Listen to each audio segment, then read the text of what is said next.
ठीक है। चैप्टर है हमारे पास, चैप्टर 7 है स्टोरेज का। जैसे हम पहले देखते आ रहे हैं, बिल्कुल बेसिक सा है हमारा, जिसके अंदर हम सारे कंप्यूटर के कंपोनेंट्स देखते आ रहे हैं। हमने पहले इनपुट डिवाइसेस का चैप्टर देखा, जिसके अंदर हमने सारे इनपुट डिवाइसेस देखे। आउटपुट डिवाइसेस का चैप्टर देखा। इसी तरह से ये चैप्टर है हमारा स्टोरेज का, कि हमारे कंप्यूटर सिस्टम के अंदर जितना भी स्टोरेज है, कौन कौन सी टाइप के स्टोरेज हैं, किस तरह से उनके अंदर डाटा स्टोर होता है, रिट्रीव होता है, वो सारा इसमें हमने देखना है। ठीक है, तो स्टार्ट करते हैं इसको, स्टोरेज वाले चैप्टर को।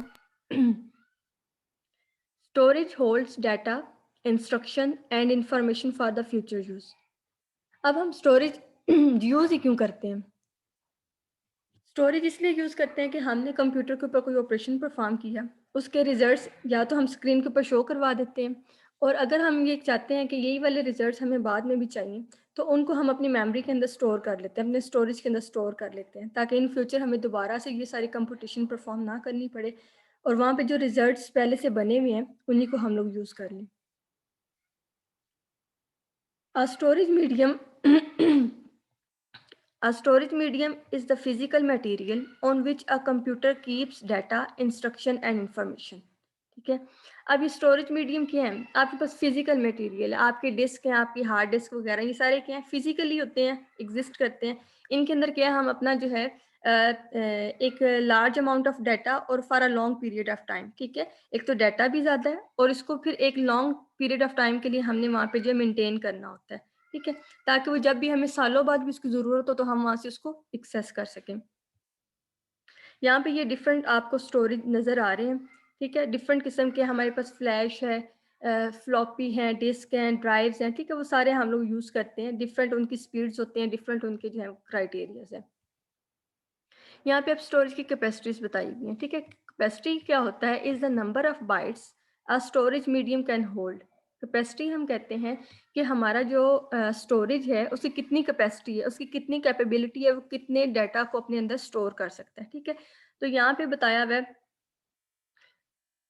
जैसे किलोबाइट है। ठीक है, ये रेंज आपको आती होगी, पहले बाइट होता है, फिर किलोबाइट, मेगाबाइट, गीगाबाइट, टेराबाइट। ठीक है, इस तरह से किलोबाइट है तो उसके अंदर कितनी है हमारे पास बाइट्स होती हैं? 1000 होती हैं। ठीक है, 1000 वैसे हम अप्रोक्सीमेशन के तौर पे बोल देते हैं, लेकिन एक्चुअल में जो होती हैं वो 1024 बाइट होती हैं।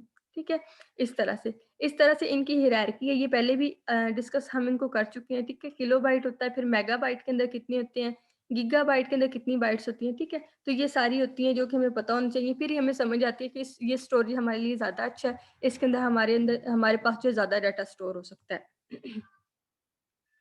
Storage device. A storage device is the computer hardware that record and or retrieve item to or from storage media. ठीक है, स्टोरेज डिवाइसेस क्या होते हैं? यही जो हम पीछे बात कर रहे हैं, हमारे डिवाइसेस होते हैं जिनके अंदर हम इंफॉर्मेशन को राइट करते हैं, मीन्स वहाँ पे स्टोर कर देते हैं, और वहाँ से इंफॉर्मेशन को रीड भी कर सकते हैं उनको रिट्रीव भी कर सकते हैं। ठीक है, अब रीडिंग और राइटिंग होता क्या है? हम कहते हैं हम डिस्क के ऊपर रीड और राइट कर रहे हैं, ये स्टोरेज डिवाइसेस से रीडिंग और राइटिंग कर रहे हैं। ये क्या होता है? रीडिंग क्या होता है? Reading is the process of transferring item from a storage medium into memory. ठीक है, हमारा स्टोरेज मीडियम अलग से पड़ा हुआ है, उससे जब डाटा हम रिट्रीव करके लाते हैं अपनी मेमोरी के अंदर, तो ये क्या होता है? रीडिंग, रीडिंग करना। ठीक है, कि हमने अपने स्टोरेज मीडियम से डाटा को रीड किया है और उसको मेन मेमोरी में ले आए हैं फर्दर एग्जीक्यूशन के लिए, या फिर जो भी टास्क आपने उसके ऊपर परफॉर्म करना है। राइटिंग क्या होता है? Writing is the process of transferring item from memory to storage medium. ठीक है, और फिर जब मीडियम से स्टोरेज के अंदर लेके जाते हैं तो वो क्या होता है? राइटिंग।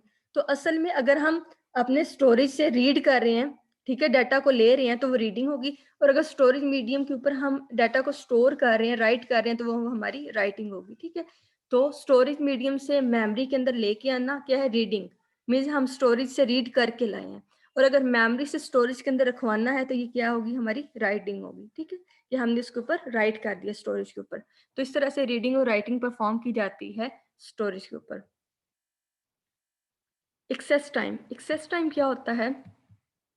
एक्सेस टाइम होता है कि हम जो डाटा को एक्सेस कर रहे हैं, डाटा को रिट्रीव कर रहे हैं, ठीक है, ये डाटा को वहाँ से रीड कर रहे हैं, या ठीक है, तो उसके लिए हमें कितना टाइम लग रहा है, कितना टाइम रिक्वायर्ड है, उसको हम कहते हैं access time. The amount of time it takes a storage devices to locate an item on a storage medium, ठीक है। स्टोरेज मीडियम के ऊपर आपको एक आइटम लोकेट करने के लिए, फाइंड करने के लिए या रीड करने के लिए जितना टाइम लगता है वो क्या होता है, आपका एक्सेस टाइम होता है। The time required to deliver an item from memory to processor, ठीक है। तो जो आपने डिलीवर करना होता है वहां से एक्सेस करके आप अपने सीपीयू तक लेके आते हैं, उसको हम क्या कहते हैं कि हमारा इतना एक्सेस टाइम लगा है।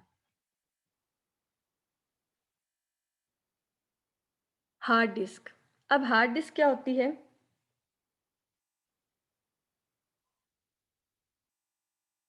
होता है कि जितना टाइम हमें अपने स्टोरेज डिवाइस से रीडिंग और राइटिंग के लिए लगता है वो हमारा एक्सेस टाइम होता है, ठीक है।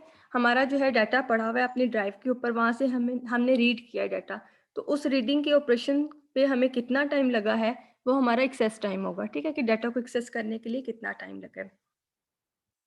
नेक्स्ट है हमारे पास हार्ड डिस्क। हार्ड डिस्क क्या होता है, हम लोग इसको नॉर्मल रूटीन के अंदर यूज़ करते हैं हार्ड डिस्क को, ठीक है। हमारे ये कंप्यूटर सिस्टम के अंदर होती है। अब ये होती क्या है, a hard disk contain one or more inflexible circular platter that use magnetic particles to store data, instruction and information, ठीक है। अब ये क्या होती है, हमारी डिस्क होती है, इसके अंदर प्लेटर्स होते हैं, ठीक है, सर्कुलर प्लेट्स होती हैं। उन प्लेट्स को सेक्टर के अंदर, ट्रैक्स के अंदर डिवाइड कर दिया जाता है और उनके अंदर जो है डाटा को स्टोर किया जाता है, ठीक है। फिर वहाँ से जो है उसका एक आर्म होता है, जिसको आर्म को जो है हम मूव करके जहाँ से रीडिंग परफॉर्म करनी होती है उसके ऊपर लेके आते हैं और वहाँ से रीडिंग जो है वो परफॉर्म करवाते हैं। यहाँ पे हमारे पास 2 मेथड बताए गए हैं कि हम किस तरह से जो है जिससे रीडिंग करवा सकते हैं। 2 डिफरेंट है, एक है लॉन्गिट्यूडनल और दूसरा है परपेंडिकुलर, ठीक है। दोनों वे हैं जोन सा भी हम इसके ऊपर अप्लाई करना चाहते हैं हम रीडिंग के लिए कर सकते हैं। डाटा को स्टोर करने के लिए, ठीक है, कि किस तरह से हमने डाटा को इसके अंदर जो है सेव करना है। अब यहाँ पे देखिए लॉन्गिट्यूडनल बताया हुआ है, यहाँ पे इसकी डायरेक्शंस बताई हुई हैं कि आप किस तरह से डाटा को इसके अंदर स्टोर कर सकते हैं, सेव कर सकते हैं, ठीक है। इसी तरह से दूसरा यहाँ पे परपेंडिकुलर बताया हुआ है, इसके अंदर क्या है, डायरेक्शंस बताई हुई हैं, ठीक है। वर्टिकल डायरेक्शंस के अंदर क्या है, हम डाटा को स्टोर कर सकते हैं, ठीक है।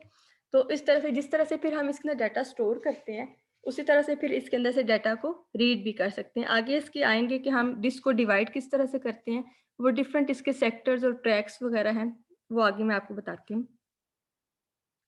अब सबसे पहले कुछ करैक्टरिस्टिक है हार्ड डिस्क की, कि हार्ड डिस्क के अंदर क्या-क्या चीज़ें जो हैं वो मेन फैक्टर्स क्या हैं, जिसकी बेस के ऊपर जो है हम इसको यूज़ करते हैं।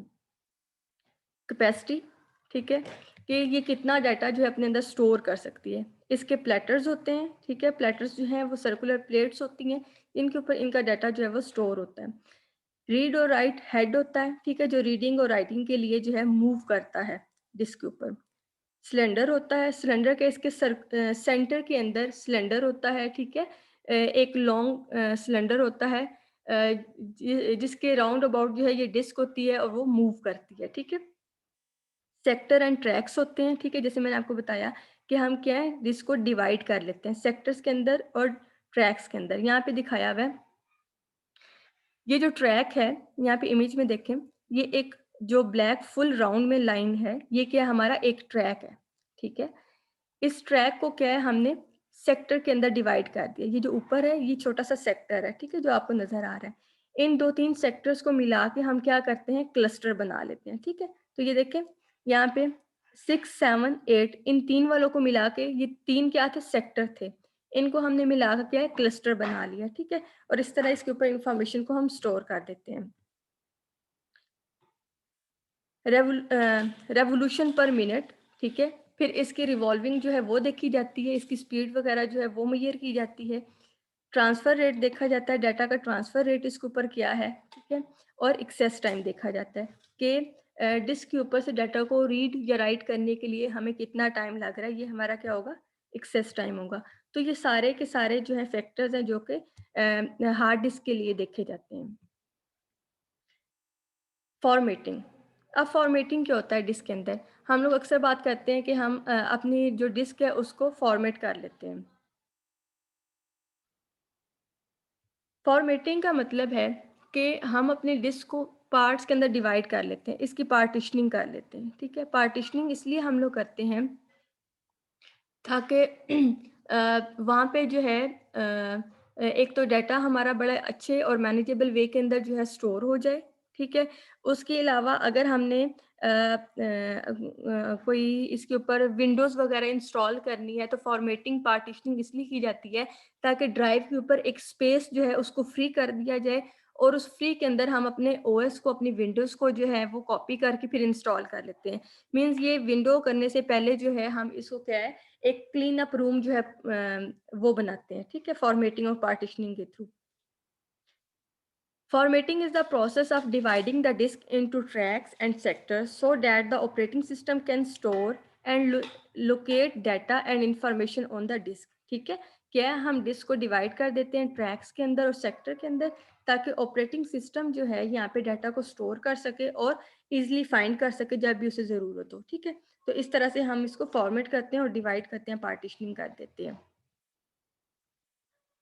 Hard disk arm move the read and write head, ठीक है? अब यहाँ पे क्या है, हार्ड डिस्क का आर्म होता है जो क्या करता है, हार्ड डिस्क के ऊपर रीडिंग और राइटिंग करवाने के लिए जो डिस्क का हेड होता है, ठीक है? उस हेड को क्या है, मूव करते हैं। जहाँ से रीडिंग परफॉर्म करवानी हो वहाँ पे उस हेड को मूव कर दिया जाता है और वहाँ से रीडिंग और राइटिंग परफॉर्म करवा ली जाती है। Which read items and write item in a drive, ठीक है? Location often is refer to by its cylinder, ठीक है? तो सिलेंडर, ये सेंटर वाला जो है, ये लॉन्ग सा जो आपको नजर आ रहा है सिलेंडर, और उसके इर्द गिर्द जो सर्कल के अंदर वो जो प्लेट होती है वो हमारी क्या होती है, डिस्क होती है, ठीक है? तो ये सेंटर में सिलेंडर होता है। A head crash occur when a read or write head touches the surface of the platter, ठीक है? अब जो हेड है वो क्रैश भी कर सकता है, ठीक है? क्योंकि हेड को हम मूव करते हैं, क्रैश कब कर सकता है, यहाँ पे देखें, ये आपकी डिस्क का क्या है, रीडिंग और राइटिंग हेड है जिसको हम मूव करवाते हैं डिस्क के ऊपर, ठीक है? और ये यहाँ पे क्या है, ये आपकी डिस्क है, प्लेटर है, ठीक है? वो जो उसकी सर्कुलर प्लेट होती है। अगर ये हेड आपका टच कर गया प्लेटर के साथ, तो क्या है, ये सारा का सारा क्रैश हो जाएगा, ठीक है? तो इनके दरमियान जो है गैप रहता है, ये बिल्कुल एक दूसरे के साथ टच नहीं करती। अगर ये टच हो गई तो ये क्या होगा, क्रैश हो जाएगा, ठीक है? Always keep a backup of your hard disk, तो यहाँ पे क्या है, वो कह रहे हैं कि जब भी हार्ड डिस्क वगैरह आप यूज़ करें तो उसका बैकअप लाजमी रख लें, क्योंकि अगर क्रैश हो जाती है या किसी और वजह से कोई इशू हो जाता है, कोई डैमेज हो जाता है, तो वहाँ पे क्या आपके पास आपके डाटा का बैकअप लाजमी पड़ा हो, ठीक है? रेड क्या है? RAID, redundant array of independent disk is a group of two or more integrated hard disk. अब ये होता क्या है, रेड मॉडल है। रेड मॉडल जो है वो कंपनीज यूज़ करती हैं अपने डाटा का बैकअप रखने के लिए, ठीक है, या फिर यूज़र को फास्टली एक्सेस देने के लिए। रेड के यहाँ पे to or more integrated disc लिखा हुआ है, लेकिन असल में जो रेड है इसके 7 लेवल्स होते हैं, 0 to 6, टोटल 7 लेवल्स बनते हैं। इन 7 लेवल्स के ऊपर जो है डिफरेंट तरह से जो है डाटा को स्टोर किया जाता है, डाटा की मिररिंग कर दी जाती है, मीन्स डाटा की कॉपी रख दी जाती है, ताकि बड़े-बड़े नेटवर्क्स हैं, जब भी यूज़र वहाँ से एक्सेस करना चाहे, एक तो हर एक यूज़र को वहाँ पे एक्सेस मिल जाए, ठीक है? ये ना हो कि कोई एक जगह से डाटा ले रहा है तो दूसरे यूज़र को ना मिले एक्सेस, तो वो भी मिल जाती है। और उसके अलावा अगर एक आपकी डिस्क क्रैश होती है, तो वही सेम डाटा मल्टीपल जगह पे जो है वो पड़ा होता है, ठीक है? बैकअप के तौर पे। तो इसलिए रेड मॉडल जो है ये यूज़ होता है। नेटवर्क अटैच स्टोरेज, नेस, एनएएस, ये क्या होता है, नेटवर्क अटैच स्टोरेज, ठीक है? इसके नाम से शो हो रहा है नेटवर्क के लिए ये यूज हो रहा है, और क्या है, ये है स्टोरेज, ठीक है? तो मीन्स ये एक नेटवर्क है जो आपको स्टोरेज की फैसिलिटी प्रोवाइड कर रहा है। NAS device is a server connected to the network with the sole purpose of providing storage, ठीक है? ये क्या है, सर्वर के साथ कनेक्टेड होता है, ठीक है? आपको ओवर द नेटवर्क ये आपको क्या है, स्टोरेज की फैसिलिटी प्रोवाइड कर रहा होता है, ठीक है? अब यहाँ पे हमारे पास डिफरेंट तरह की हार्ड डिस्क बताई हुई हैं। एक है हमारे पास एक्सटर्नल हार्ड डिस्क, हार्ड है। दूसरी है रिमूवेबल हार्ड, और थर्ड है इंटरनल और एक्सटर्नल हार्ड डिस्क को हम मिनिएचर साइज डिस्क भी कहते हैं। अब फर्स्ट है external hard disk. External hard disk is a separate free standing hard disk that connects to your computer with the cable or wirelessly. ठीक है, हम लोग ऐसा होता है जब हमारे पास डाटा बहुत ज़्यादा आ जाता है हमारे पीसीस के अंदर, हमारे लैपटॉप्स वगैरह के अंदर वो पूरा नहीं आ रहा होता, तो हम क्या करते हैं एक अलग से हार्ड ले लेते हैं। उस हार्ड को केबल के थ्रू, वायर के थ्रू जो है, या वायरलेसली भी हम उसको क्या है अपने कंप्यूटर्स के साथ अटैच करते हैं और डाटा को ट्रांसफ़र कर लेते हैं। ठीक है, जबकि रिमूवेबल हार्ड डिस्क क्या होता है, is a hard disk that you insert and remove from a drive. ठीक है, जो आप जो है ड्राइव के अंदर, अपने कंप्यूटर सिस्टम की ड्राइव के अंदर जो है वो इसको इंसर्ट भी कर सकते हैं और उसके बाद इसको रिमूव भी कर सकते हैं। ठीक है, जैसे यूजुअली हम लोग यूज़ करते हैं इसको। थर्ड है internal and external hard disk are available in a miniature size. ठीक है, ये हार्ड डिस्क होती है इंटरनली और एक्सटर्नली दोनों तरह की। ठीक है, लेकिन इनका साइज बहुत छोटा होता है, इनको भी हम लोग यूज़ कर लेते हैं। उसके बाद यहाँ पे आ गए कुछ हार्ड डिस्क कनेक्टर्स आ गए। ठीक है, कि हार्ड डिस्क वगैरह को हम लोग जो है यूज़ करते हैं, कनेक्ट करते हैं, तो उनके लिए डिफरेंट कनेक्शंस जो हैं वो बताए गए हैं।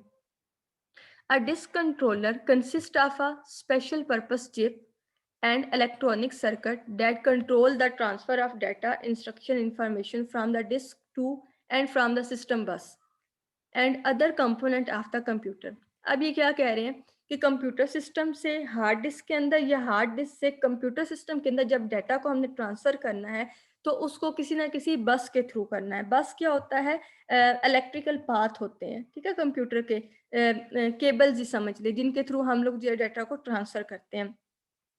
ये 4 तरह के यहाँ पे बताए हुए हैं, वो कौन कौन सी बसेस यहाँ पे यूज़ होती हैं। एक है साटा। साटा stand for serial advance technology attachment. ठीक है, ये सारी केबल्स की टाइप हम लोग पीछे किसी एक चैप्टर में पढ़ के आए हुए हैं, यहाँ पे हम इनकी डिटेल दोबारा नहीं देखेंगे। साटा है serial advance technology attachment. Next है हमारे पास EIDE, enhanced integrated drive electronics. Third है हमारे पास SCSI, small computer system interface.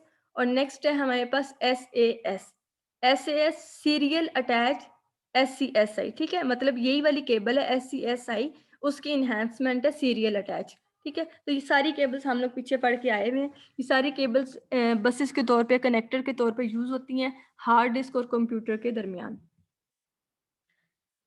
Flash memory storage.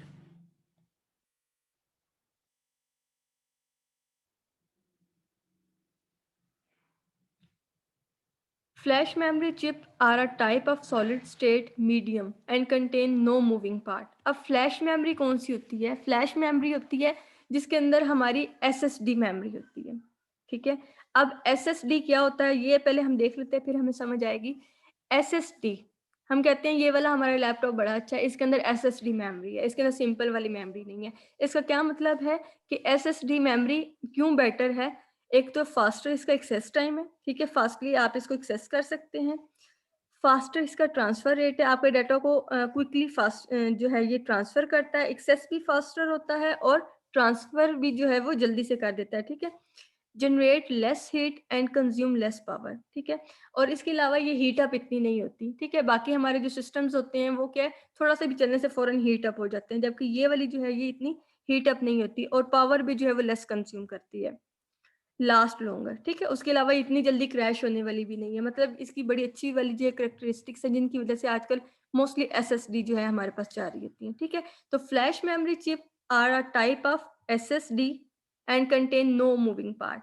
ठीक है, तो फ्लैश मेमोरी जो है वो भी हमारी अच्छी है, क्योंकि वो क्यों अच्छी है, क्योंकि वो SSD यूज कर रही है। और SSD क्या है, ये सारे उसके फीचर्स हैं।